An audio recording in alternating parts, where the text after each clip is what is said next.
al diablo negrito, pero en realidad el Apocalipsis dice que era rojo. Por eso el diablo rojo que echamos en el inodoro para que se destaque. Diablo rojo, bendita querida, echarle diablo rojo a eso, porque tiene una fuerza impresionante. Y decimos nosotros, ¿y qué es eso de los 1000 años? 1000 años que lo amarran para que no le haga daño a los santos de Dios. Y va a estar un tiempecito, un tiempo, medio tiempo, 3/4 y medio amarrado, y después volverá de nuevo a hacer daño. ¿Qué es eso de los 1000 años?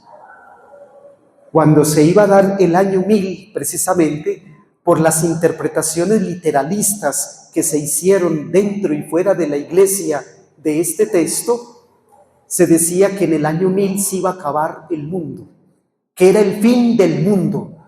Y entonces unos se ahorcaron, otros se envenenaron, otros dijeron, pues si es el fin del mundo, ¿para qué trabajamos? En fin, y entró el mundo en una euforia y una preocupación y una angustia. Algunos pueblos se preguntaron, ay, entonces va a venir el Señor. Sí, que es que va a venir el Señor, porque como es el fin del mundo, el Señor va a venir. Ah, muy bien, pues entonces pongamos esto bien lindo, hagamos puentes, buenos edificios, organicemos las calles para que el Señor vea lo que hemos hecho. Y más bien el Señor no destruya, sino que antes lo transforme y nos felicite. Es la actitud de los optimistas. Con que el Señor viene, entonces qué rico. Porque es que si el Señor viene, eso es muy rico. Yo no sé por qué a nosotros los cristianos católicos nos da miedo cuando decimos que viene el Señor. Todos los días, Señor, ven Señor Jesús, ven a mi corazón, ven a mi alma, te esperamos. Ven a nuestras... Y cuando decimos, viene el Señor, ¡ay, cómo así que viene! Una vez estaba yo en la terminal del norte en Medellín esperando que saliese el bus para mi pueblo Támesis y llegó una señora de esas carilavadas con un saco de encotado aquí y bata larga, con una Biblia en la mano y me dijo, sepa que el Señor ya viene. Entonces yo me subí a una silla y dije, ay, abuelo, yo lo quiero ver, ¿dónde está? Yo lo quiero ver, ay, qué dicha, antes de morir, ¿dónde está? Burletero. Y yo, falsaria. ¿Dónde está el Señor? Han predicado y predicado su venida y Él no viene. Y ustedes saben por qué el Señor no ha venido. Porque el Señor no le da la gana. Él viene cuando Él quiere. Y no cuando nosotros le ponemos fecha. Y Él lo dijo, no, nadie, el día y la hora no lo sabe nadie, ni los ángeles de Dios. Así lo dijo. Ni los ángeles que viven en el cielo lambiéndole al Señor saben ni una palabra. Nada. No saben. Y si los ángeles de Dios no saben, tampoco Juan, el que escribió el Apocalipsis, él tampoco sabe. Él no sabe. Si no saben los ángeles, si no sabe Jesús, que es el Hijo de Dios, y no sabe Juan, el escritor del Apocalipsis, ¿qué va a saber cualquier patirrajado por ahí que ya viene el Señor? Los adventistas, los testigos de Jehová han puesto varias fechas a la venida del Señor y nada, y no llega. Y la gente muy boba, angustiada, preocupada, entregando hasta los centavitos y los bienes a los pastores, angustiados porque ya viene el Señor y no viene nada el Señor. Yo no sé por qué no le creemos a la palabra de Dios. Ellos mismos, no es por hablar mal de ellos, no, ni mucho menos, pero ellos mismos, el Señor lo dijo, nadie lo sabe, ni yo, Señor, ni usted. Si el Señor no sabe, vamos a saber nosotros. Pero la gente se deja convencer. Entonces, cuando miramos un texto como este, nos podemos aterrar nosotros. Porque el Apocalipsis suena a misterio, cosa rara, horrible. Y lo primerito que yo quiero que a ustedes les quede claro es esto. El Apocalipsis, y por eso el título de la conferencia, es el libro más hermoso de la Biblia porque es la síntesis de toda la historia de la salvación. Allí, con imágenes y con figuras, ojo, se nos vuelve a contar todo, desde el Génesis hasta el Apocalipsis. Lo que es, lo que era y lo que será. Mire qué lindo. Y te voy a contar lo que es, lo que era y lo que será. Y empieza con el presente, lo que es, lo que era y lo que será. Con imágenes, a la manera como cuando yo tomo esta lupa y comienzo a mirar las cosas, personas o letras, y esas letras crecen. Y yo digo, ¡oh, qué letra tan grande! Y llega un estúpido y me dice, pues porque tiene lupa, pues por eso estoy diciendo eso. Como estoy utilizando la lupa y estoy mirando la letra, estoy diciendo, qué letra tan grande. Pero es que usted tiene lupa, por eso estúpido, porque tengo lupa, pongo sobre el cuaderno el libro y veo la letra grande. Yo lo quiero ver así. Es que no puedo. Yo lo quiero ver de esa manera. Es que usted me lo va a impedir. Una de las hermanitas pequeñitas mías, de las más pequeñas, acostumbraba a ponerse como de lentes una reglita de esas de ahora tiempos con que hacíamos trazados en el cuaderno de color. Y se colocaba una reglita roja para ella caminar y mirar todo y se la amarraba con un caucho. Y entonces comenzaba a decir, tablero negro. Boba, eso es verde. No, si usted se pone esta reglita en los ojos, lo ve negro. Pared morada. No, mira que eso es rojo. No, si usted se pone esta reglita, la ve roja. Ahora, yo quiero ver eso morado. Yo quiero ver eso rojo. Yo quiero ver eso negro. ¿Por qué no me lo deja ver a mí? Y eso es lo lindo del Apocalipsis.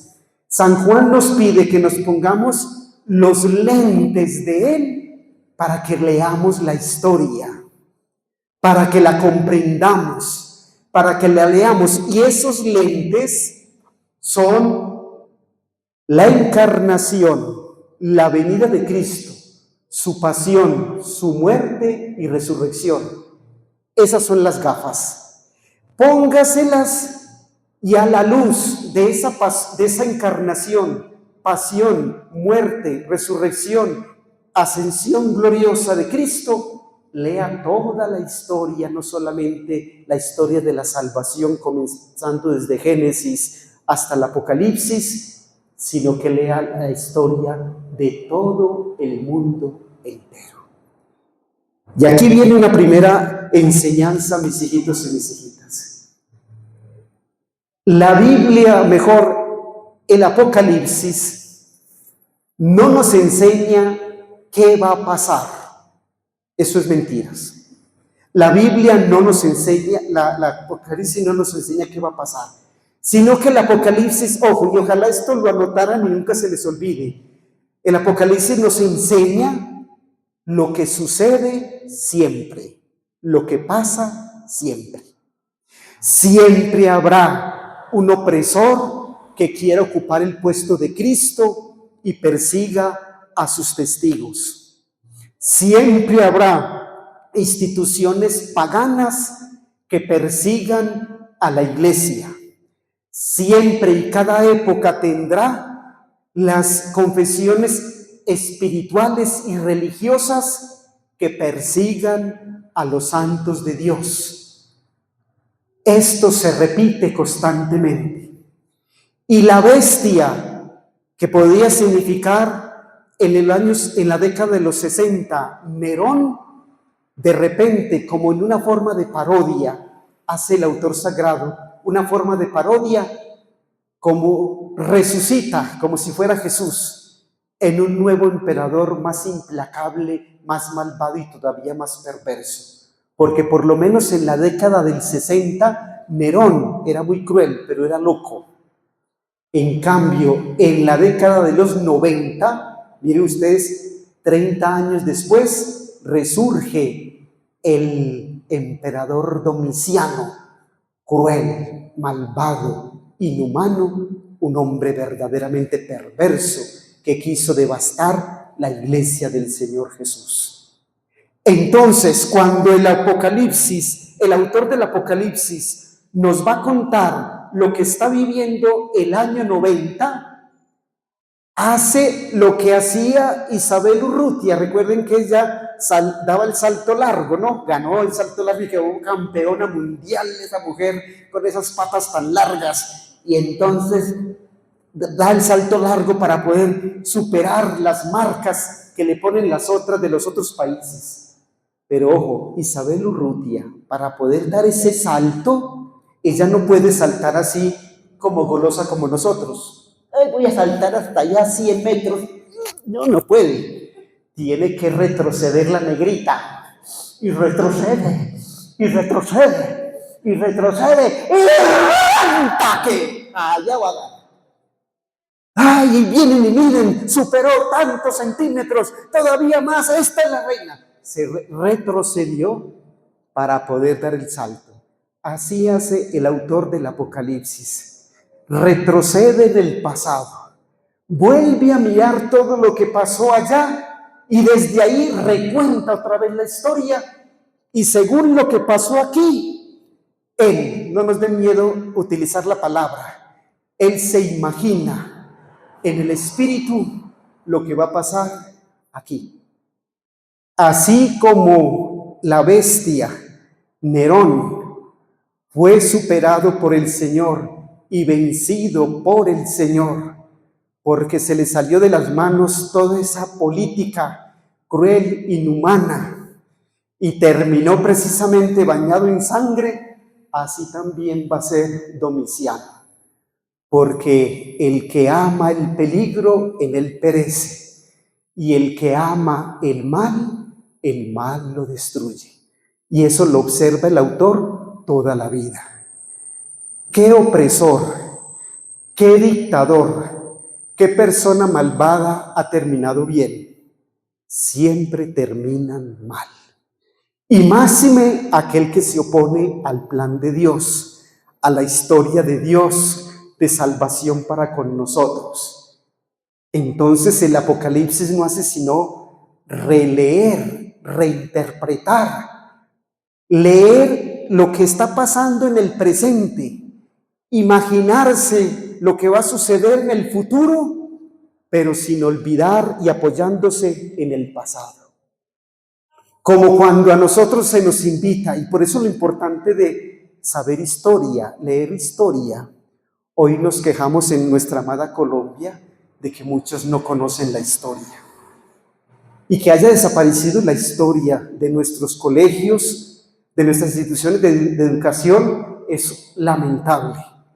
Porque, como dicen unos videos que suben a las redes sociales de historia, quien desconoce la historia está condenado a cometer los mismos errores. Por eso es necesario conocer la historia. Incluso el autor sagrado del Apocalipsis no solamente se retrasa, o mejor, retrocede en años hacia el año 60, por ejemplo. No, él incluso es capaz de retroceder hasta el origen, hasta el libro del Génesis, y contempla grandes imperios, el imperio asirio, el imperio egipcio, el imperio babilónico, el imperio medo, el imperio de los lágidas, el imperio de Alejandro el Macedonio, griego, que se fueron hundiendo en el ocaso. Y cada imperio tuvo su política, tuvo su economía, tuvo su actitud con Dios, soberbia o prepotente, en fin, y todos se hundieron en el ocaso.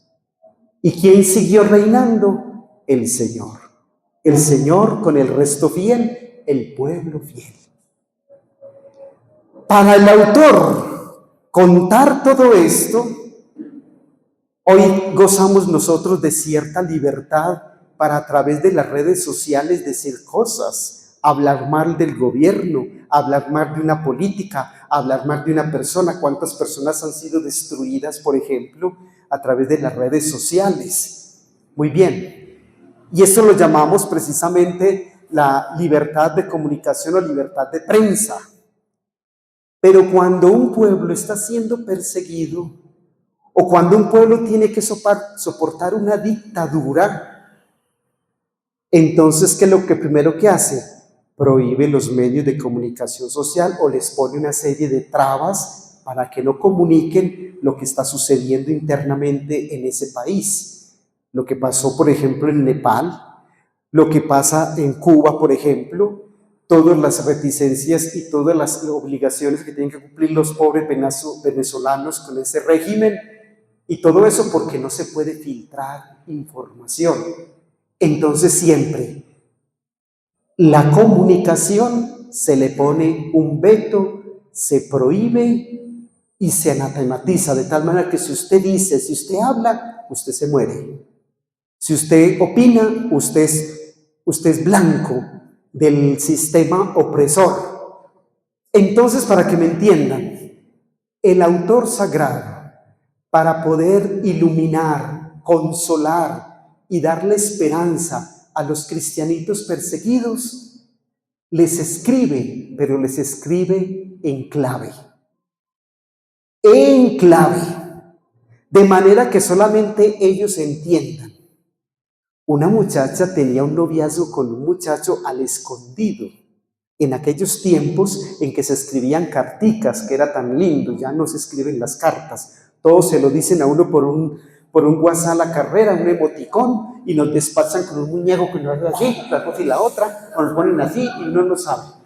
Hoy día es así. Pero en la antigüedad, ¿se acuerdan? Cuando nos mandaban la cartica, oliendo a flores, con rositas, florecitas, muñequitos y todo. Y entonces, como cosa curiosa, la mamá de la muchacha no quería al yernito que iba a llegar a ser el esposo de su hija.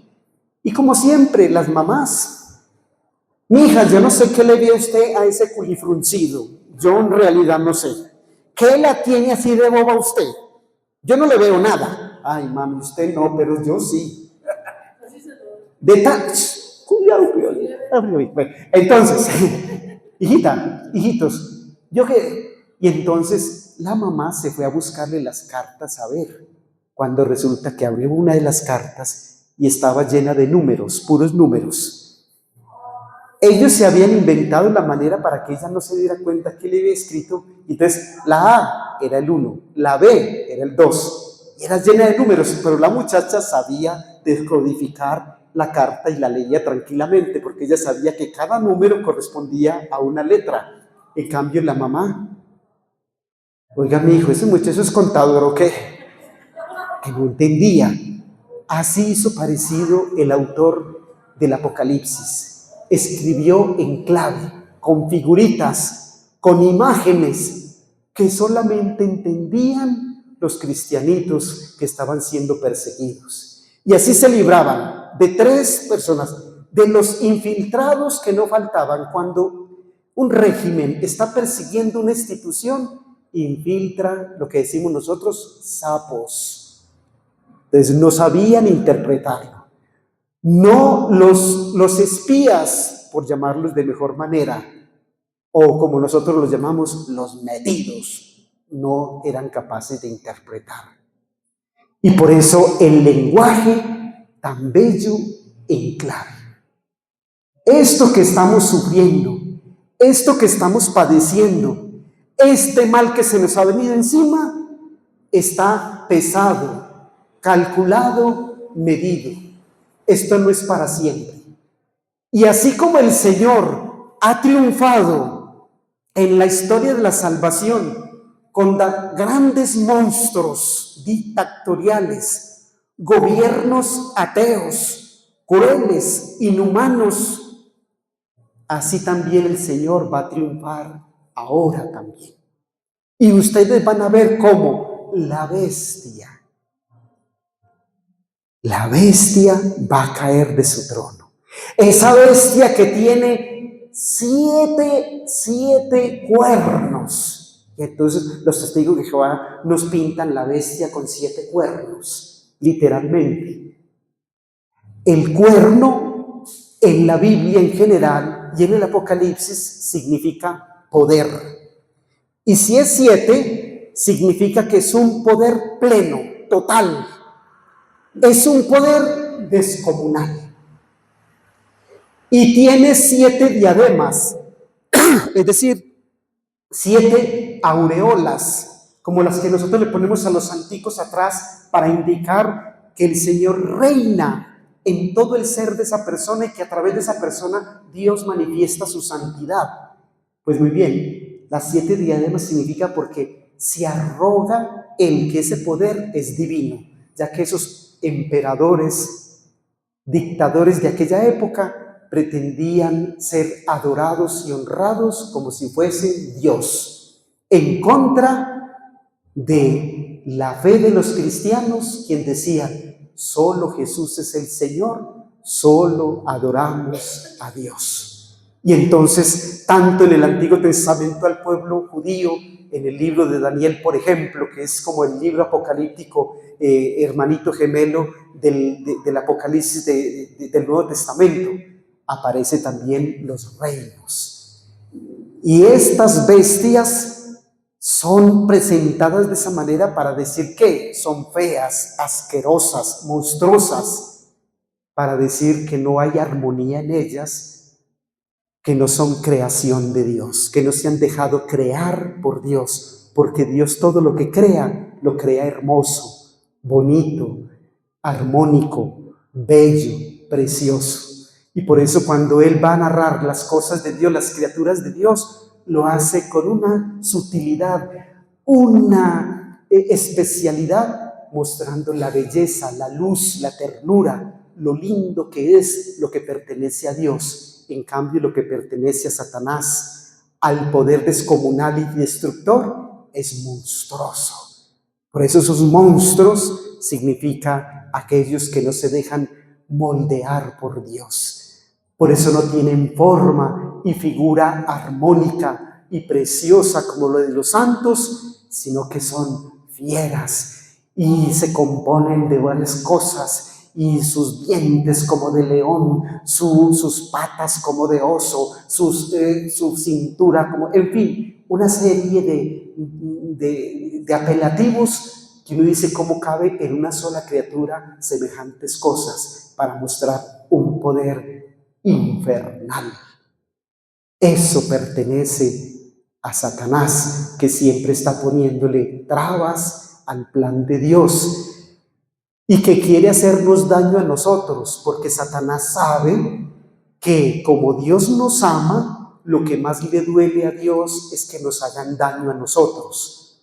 Como Satanás no le puede hacer daño a Jesús, no le puede hacer daño al Padre, no le puede hacer daño al Espíritu Santo, no le puede hacer daño a la Virgen, entonces se viene a hacernos daño a nosotros. Como quien dice, como esos malvados que dicen, le voy a dar donde más le duele. Eso es lo que piensa Satanás. Y Satanás se presenta ante todo como muy hermoso, y nosotros lo tenemos en el Apocalipsis, y dice que una serpiente horrible, asquerosa, parece como una especie de cobra, con colmillos, cachos, patas, en fin, cómo era esa serpiente. Verdaderamente es que dibujarla es imposible. Solo los testigos de Jehová, en esos libros de historia que ellos escriben y dibujan, se atreven a dibujar, pero eso es monstruoso. Eso no se puede dibujar. Eso es algo impensable. Es horroroso. En las redes sociales nos pintan a Jesús todo lindo, hermoso, y al lado el diablo con unos cachos y horrible, con cara de perro, impresionante, y tal cosa y la otra. Y que le echa chispas por los ojos, por la boca y hasta por el traserito. Pero ustedes creen, mis hijitos, que así es el diablo de hoy. No, el diablo de hoy va al gym. El diablo de hoy se presenta bonito, hermoso, por si no, ¿quién lo sigue? ¿Quién va a seguir una cosa bien fea? Uno sigue una cosa, un bizcocho que le guste. ¡Qué cosa tan buena! Y por eso él se disfraza de ángel de luz, se muestra precioso y hermoso para seducirnos, porque es que nos va a seducir. Pero es que una persona oliendo a mierda, ¿qué va a seducir a nadie? Sería un enfermo mental que uno esté persiguiendo a una persona que huele bien maluco. No, el diablo se presenta perfumado, hermoso y precioso. Y se acerca, y cuando ya tú le vas a dar el beso, y agarra. Así es. Y por eso él presenta todo de manera atractiva, pero San Juan nos pone en alerta. Ojo, ojo que es un mal inmenso. Sin embargo, Jesús siempre va a ganar. Nosotros lo tenemos en nuestros refranes populares, lo tenemos de manera hermosa. El que ríe de último, ríe mejor, decimos nosotros, recordándonos del episodio entre Sara y Abraham con el ángel del Señor, que el Señor suelta una carcajada con Isaac, la sonrisa de Dios. El ríe de último, ríe mejor.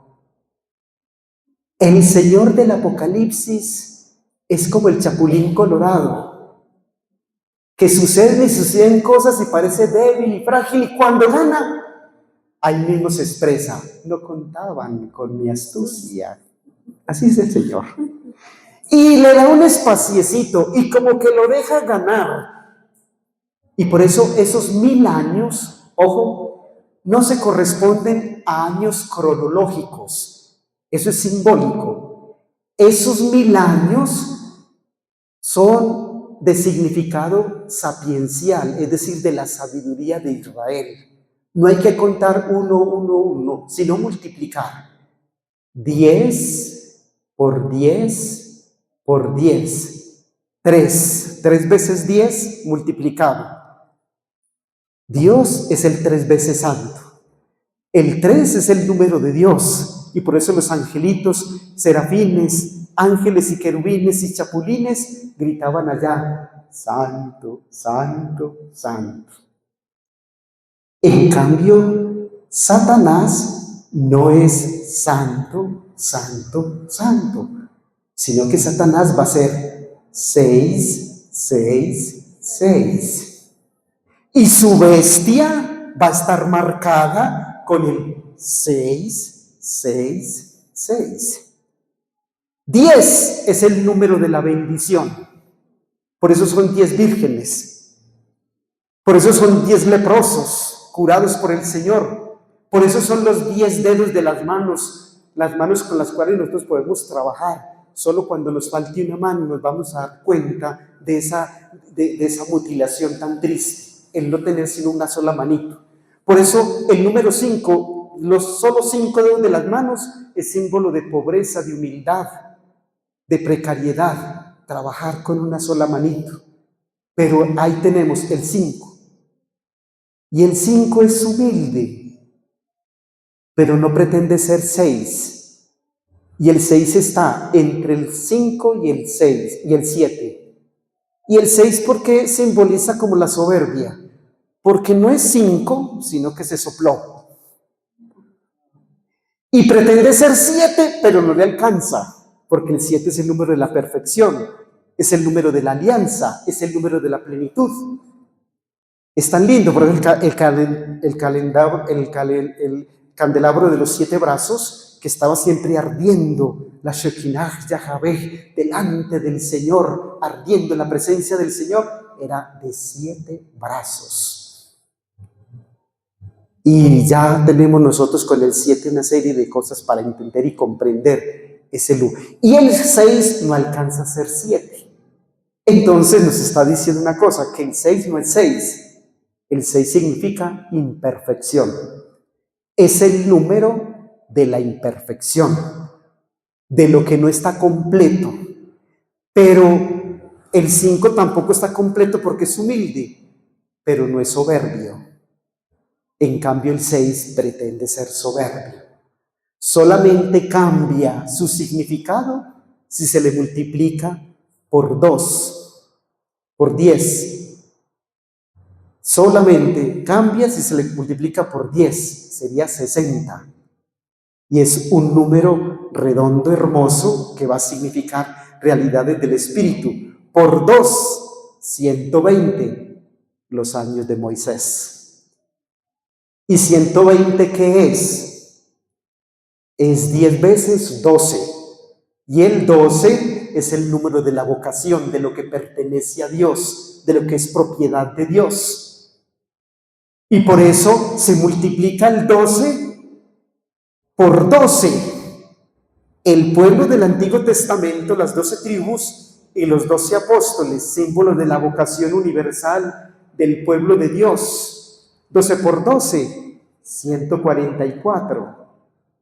Y se multiplica, ojo, por el 1000. Y el 1000 es el número de la bondad, la paciencia de Dios, es el número al cual el Señor nos invita para ser verdaderamente y profundamente humanos. Una humanidad perfecta. Por eso cuando Adán y Eva pecan y los patriarcas pecan, comienzan a restarle a los patriarcas números y cada vez están más lejos del 1000. Cada vez están más lejos del 1000, porque el 1000 representa la intimidad con Dios, la paciencia de Dios, la ternura de Dios, el tiempo de Dios. En otras palabras, decir 1000, ahí como nos decía, creo que es 3:8 de la segunda carta de Pedro, si mal no estoy, ahí está. 1000 años en tu presencia son como un ayer que ya pasó. Entonces no es número matemático, es número de significado del alma, del corazón. Es el tiempo de Dios, es el tiempo de la paciencia de Dios, cuando Dios quiere, cuando Dios desea. Entonces el autor sagrado utiliza todos estos términos, todas estas figuras para hablarle a los perseguidos. Y ellos entienden y comprenden. Y dos cosas quiere: consolarlos frente a esa situación tan triste y llenarlos de esperanza. Por eso me atrevo a decir, cuando le decía yo al Padre, esta conferencia la vamos a llamar La esperanza en el Apocalipsis. Cuando le colgué el teléfono, pensaba yo, qué estúpido ese título. Es que el Apocalipsis es la esperanza para los cristianos. Que renazca la esperanza, no como simplemente de alguien que se sienta a esperar que llegue algo, sino que aquellos confiados en el poder del Señor, confiados en su infinita bondad y misericordia, hacen el mundo cada vez más bello, perseveran en la fidelidad, se aman, crecen, sirven con amor, porque al Señor no se le espera sino haciendo el deber, como les decía el Señor a los discípulos allá en el camino desde Galilea hasta Jerusalén, en el Evangelio de San Lucas.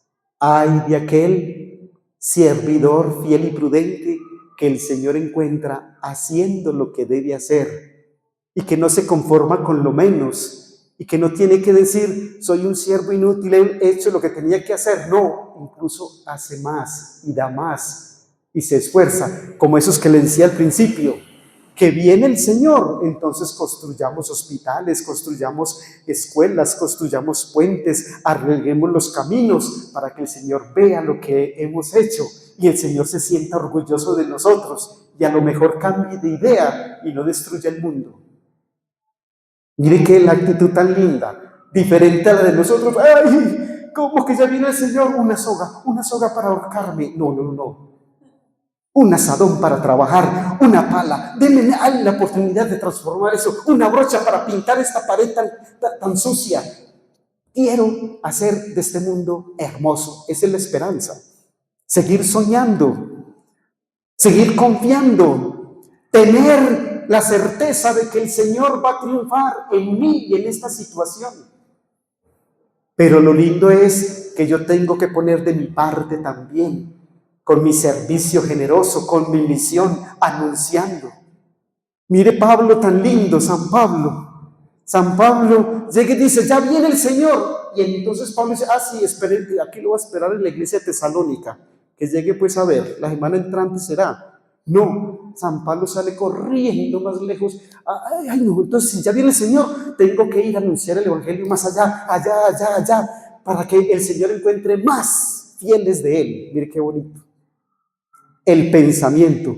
Si viene el Señor, que haya más gente congregada en su nombre, que hayan más creyentes. Entonces iba mucho más lejos, todavía más lejos.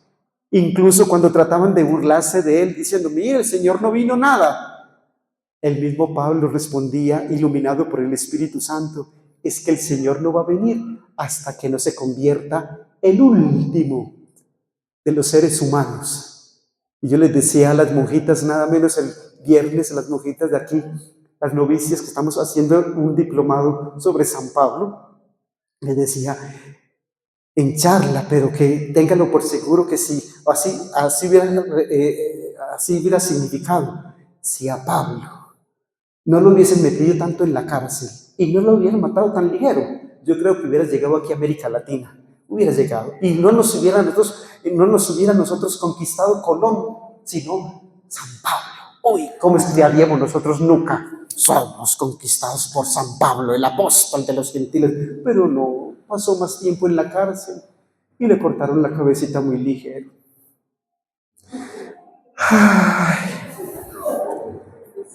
Pero bueno, ¿cómo seríamos nosotros de pinchados? ¿Te imaginas, padre, a nosotros nos conquistó San Pablo? Ay, oiga, a ustedes que nos conquistó, no, a nosotros nos conquistó ese señor. Bueno, no citamos para que de pronto haya de algún país de aquí. No, nosotros no nos conquistó Pizarro, no, a nosotros nos conquistó fue San Pablo. Entonces, mis hijitos y mis hijitas, este tiempo corre como nada, es que eso se va y viene. Esto parece perfume, ¿cierto? Y entre más bueno, menos dura en el cuerpo. Entonces los cristianitos reciben un mensaje de esperanza, de consolación y un mensaje en clave para que ellos lo entiendan. Para interpretar correctamente el Apocalipsis, pongan sus ojitos ahí, es preciso descodificar su lenguaje cifrado, sus símbolos, sus números, sus imágenes del Antiguo Testamento. Y aquí les digo una cosita que los va a desanimar. ¿Saben por qué nosotros, la inmensa mayoría de todos nosotros cristianos, tanto católicos, incluso protestantes, no entendemos el Apocalipsis? Porque no conocemos el Antiguo Testamento. Y como no lo conocemos, entonces no entendemos las imágenes que maneja este autor. Y nos es raro. No sabemos. Que el caballo blanco, que el Señor vaya en un caballo blanco. Jesús montaba en un caballo blanco. Téngalo por seguro que mientras que el Señor vivió toda su vida, nunca se montó en un caballo. Primero porque era un instrumento de los ricos y los potentados. Y para un judío montar a caballo era símbolo de infidelidad. Por eso es que en la película de Mel Gibson, cuando suben a crucificar al Señor, esos viejos barbados somos sacerdotes, suben en burro. Y van subiendo. Porque eso, y es símbolo de riqueza.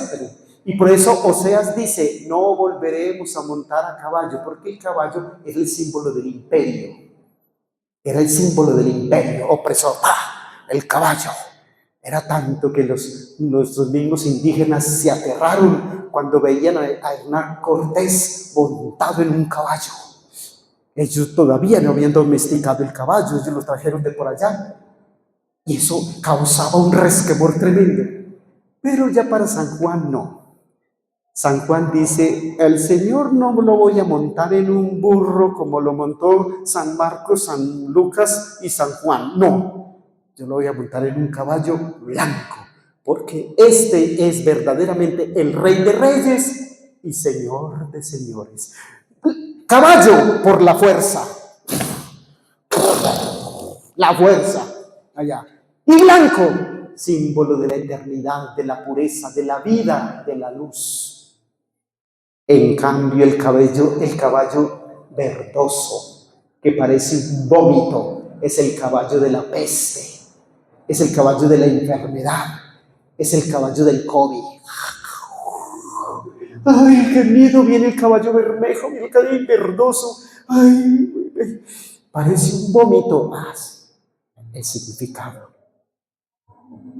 Aparece todo un simbolismo precioso para enseñarnos allí. Esto se apagó y debe ser Satanás que está por ahí viendo a ver a quién se traga. Bueno.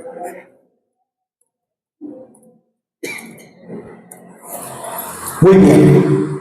De tal manera que es símbolos, números, imágenes de quien conoce a fondo, ahí me perdonan ese error, quien conoce a fondo el Antiguo Testamento nunca se quejará de no entender este bello libro.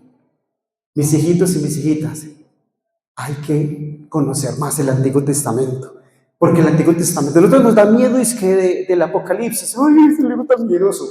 Lean varios pasajes de los reyes, de esos que no leemos en la misa, o del libro de los jueces. Y hay cosas aterradoras que a uno le da miedo, eso sí da miedo, impresionante.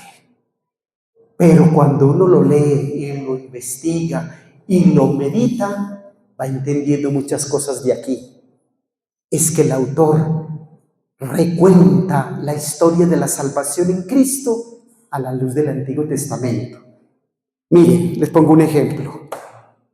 Cuando San Mateo, San Lucas y San Juan van a citar el Antiguo Testamento, lo hacen así como nosotros hacemos los trabajos de pregado o algún trabajo que nos ponen en la universidad, en el colegio. Citamos. Y entonces dice, y entonces le dieron a beber vinagre para que se cumpliera la escritura que dijo tal cosa. Y un soldado le traspasó el costado y para que se cumpliera la escritura, y mirarán al que lo atravesaron. Ellos dicen así. Y Jesús iba sanando toda enfermedad y dolencia para que se cumpliera el oráculo del profeta, cargó con nuestras enfermedades y dolencias, Isaías tal y tal. Y las Biblias, normalmente las nuestras católicas traen unas notas de pie de página y ellos presentan qué está citando. Lo hacían, digámoslo así, de manera adhesiva, como cuando uno pone un sello en un frasco, como cuando uno hace una nota de pie de página. San Juan no hacía así, sino que San Juan toma, a mí me gusta mucho esta imagen, toma como cuando nosotros estábamos en la escuela y no habían tantos aparatos para hacer los dibujos que hoy día no lo hacen, hizo con la inteligencia artificial hoy, todo eso ya son los dibujos. Pero nosotros nos decía la profesora, niños y niñas, traigan para mañana una hoja de papel mantequilla, porque vamos a dibujar.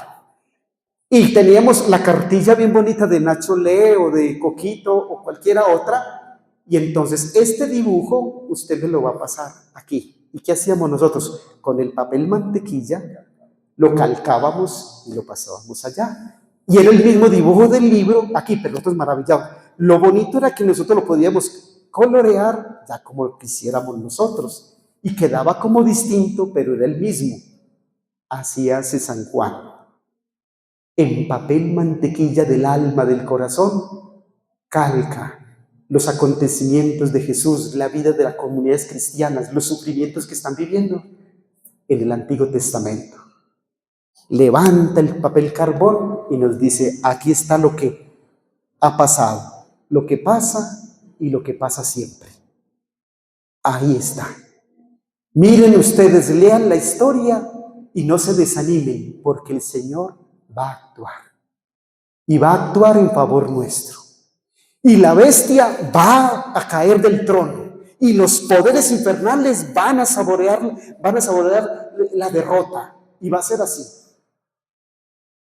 Y usted sepa que el Señor le va a hacer justicia. Las cosas no se van a quedar así. Porque lo que más nos duele a nosotros, y más y menos nosotros en este ambiente colombiano que estamos viviendo, es que los que nos han hecho tanto mal no paguen nada.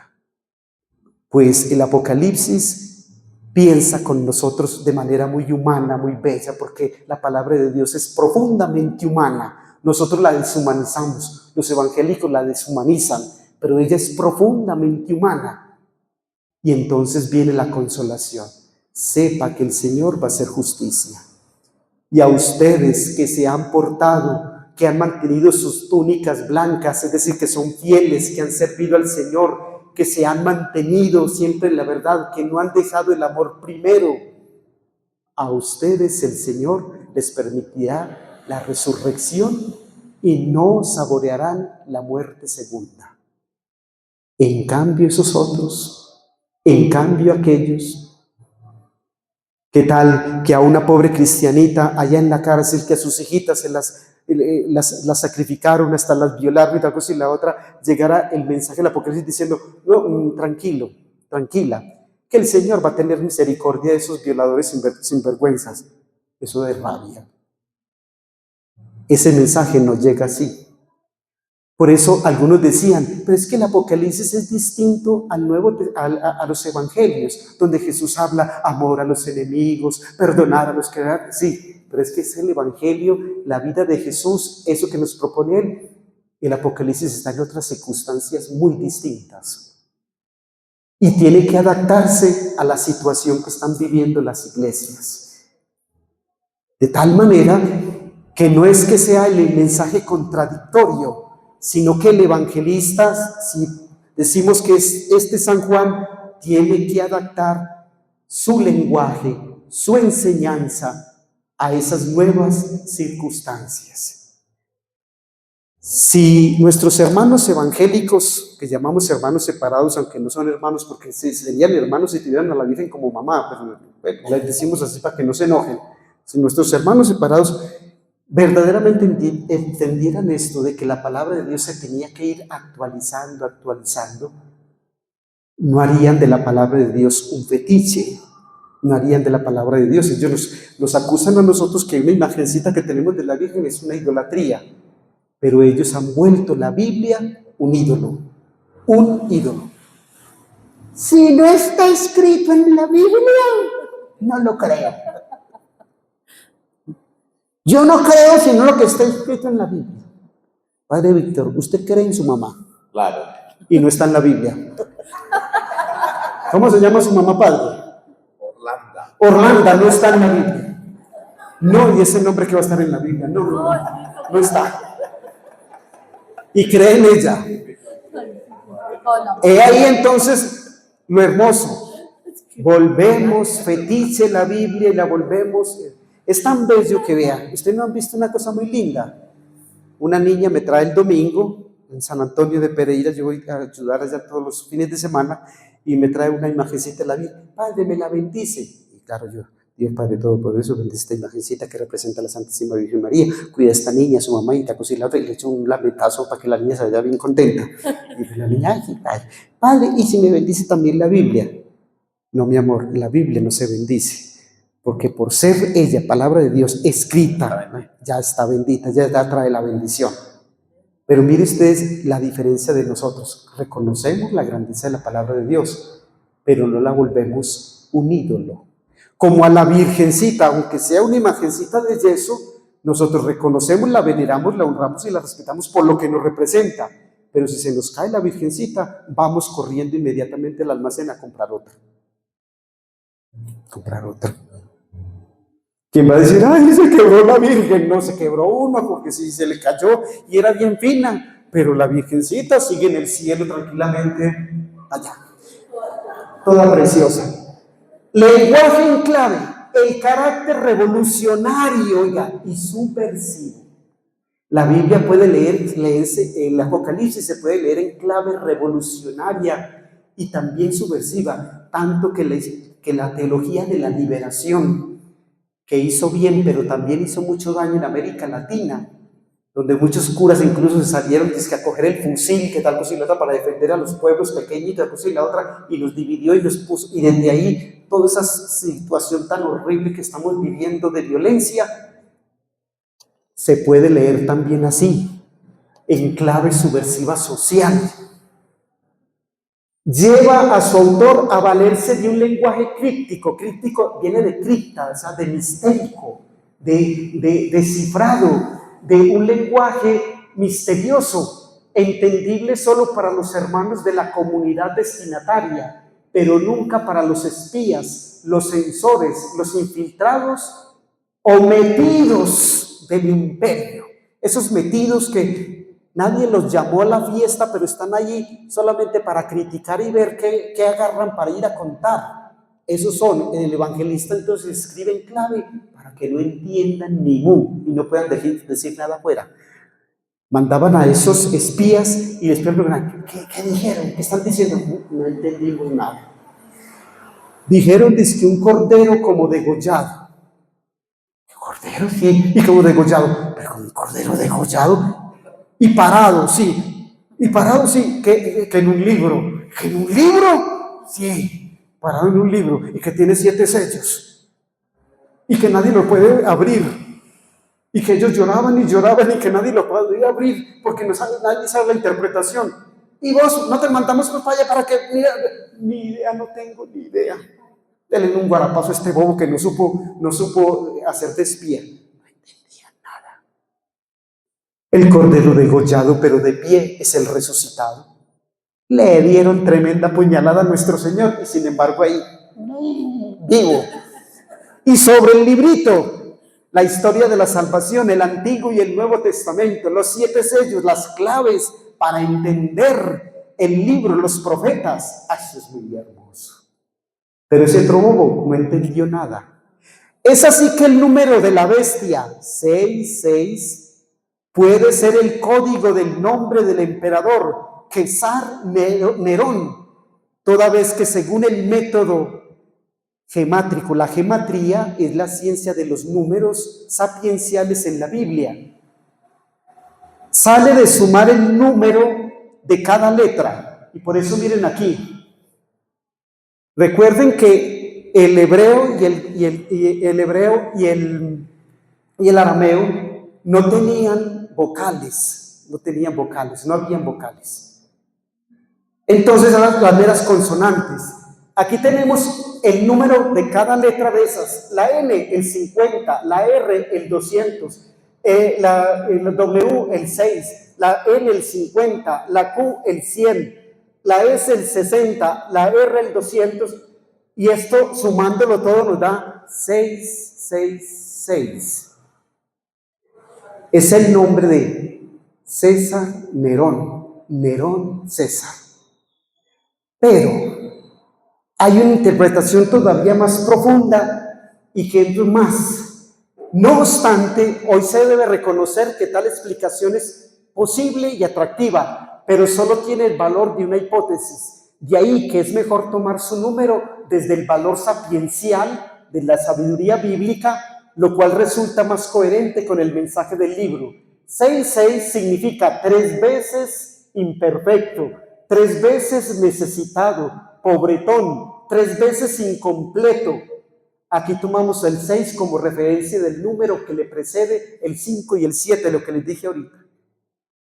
Mis hijitos y mis hijitas, por eso cuando dice, y la bestia tiene el número 666, es como cuando nosotros decimos, así fuerte, muy fuerte, es un HP, eso es. Un triste HP, eso es. Para no decirle esa palabra tan fea. Es nada, es nadie.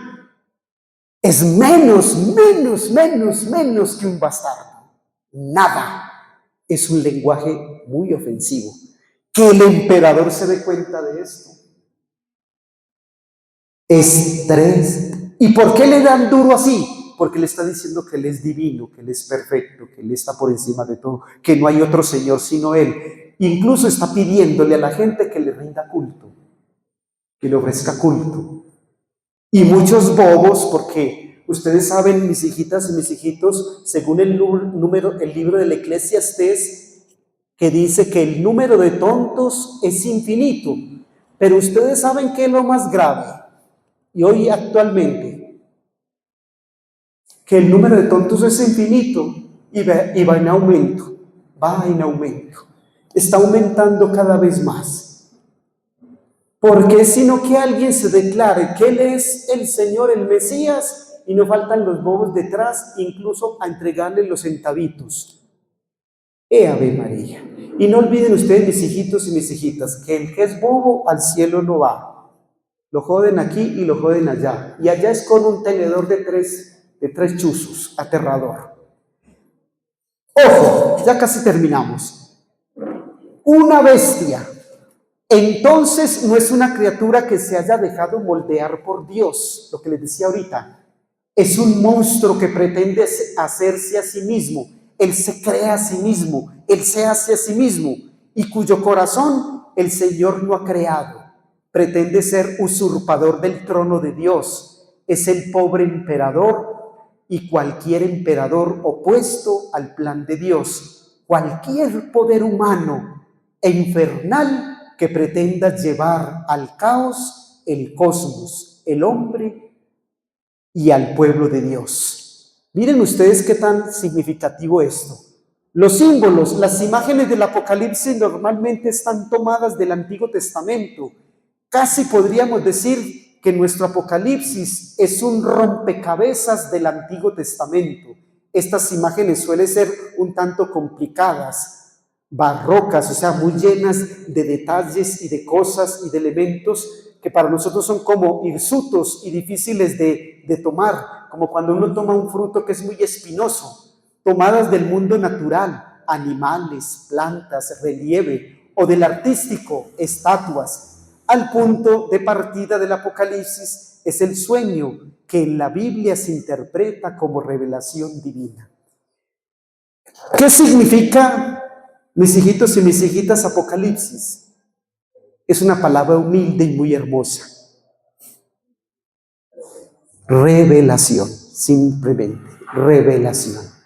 Dios que se revela, que corre el velo y nos muestra lo que Él pretende hacer en orden a nuestra salvación.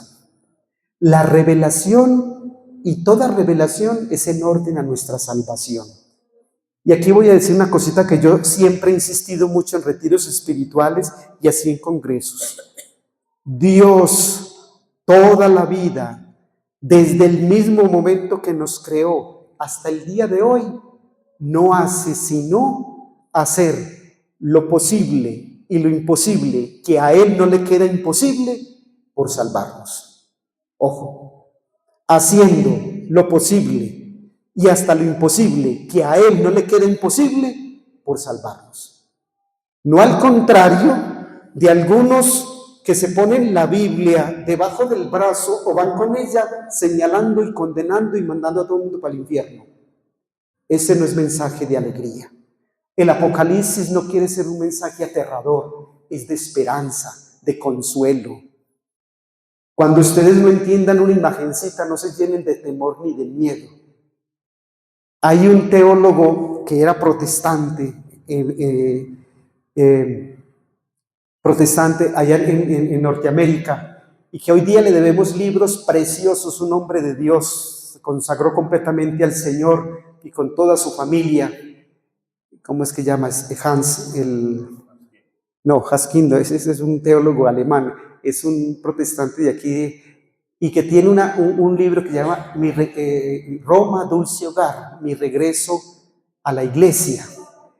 Oiga, el Señor hizo verdaderamente un milagro en este hombre.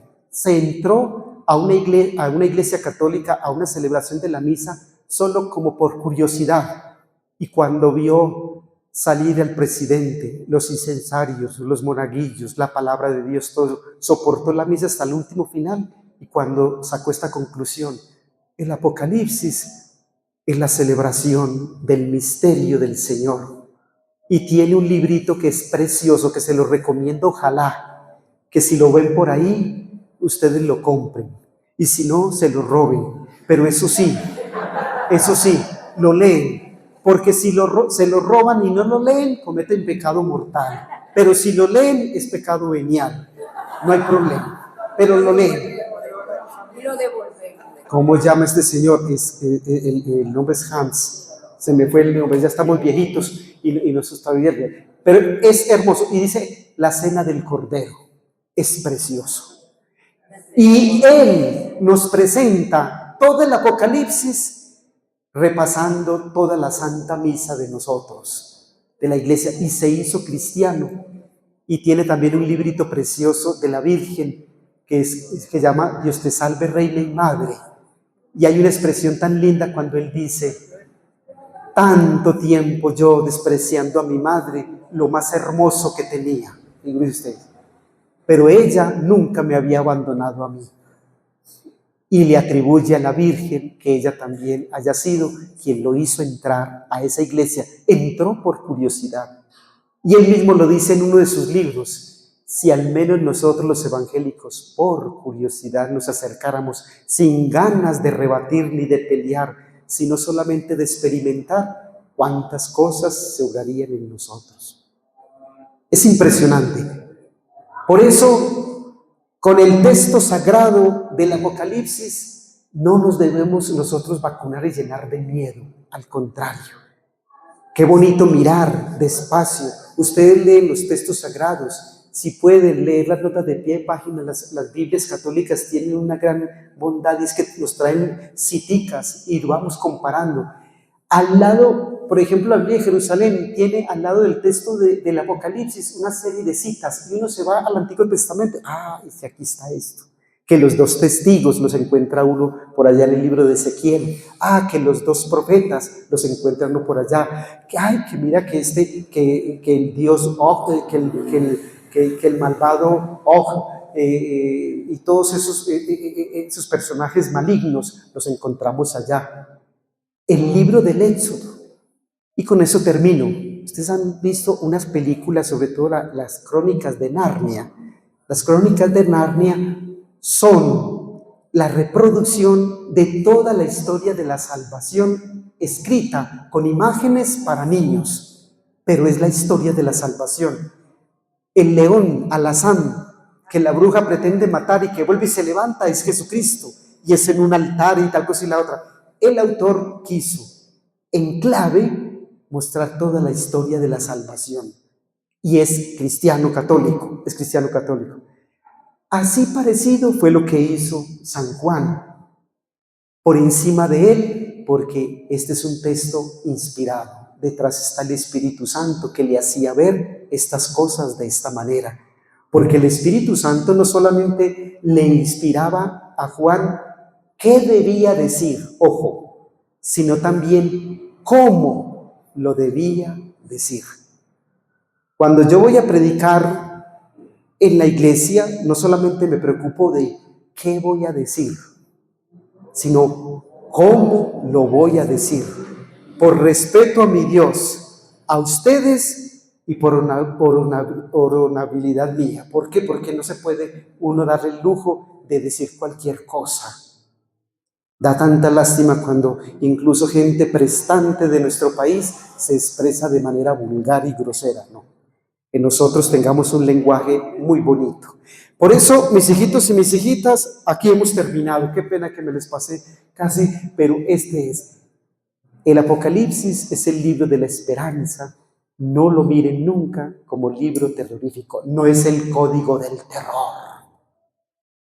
Nos faltó un elementico muy lindo, pero ustedes lo pueden mirar. Miren ese capítulo 12, donde aparece la imagen de la mujer que da a luz, pero léanlo pegadito al 11, donde dice que apareció el arca de la alianza, porque es la nueva arca de la alianza, que es la Virgen, y allí nos da las dos interpretaciones. Es al mismo tiempo la iglesia y la Virgen, para que tengan en cuenta, no uno o lo otro, no, las dos cosas están allí significadas.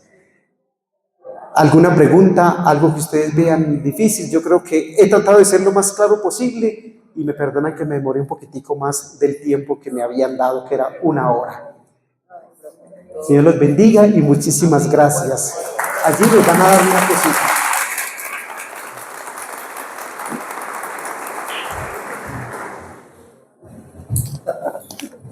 ¿Tienen hambre o sueño? Yo no creo que sueño. Hambre o sueño. ¿Las dos? No. Bueno, padre, yo le pague por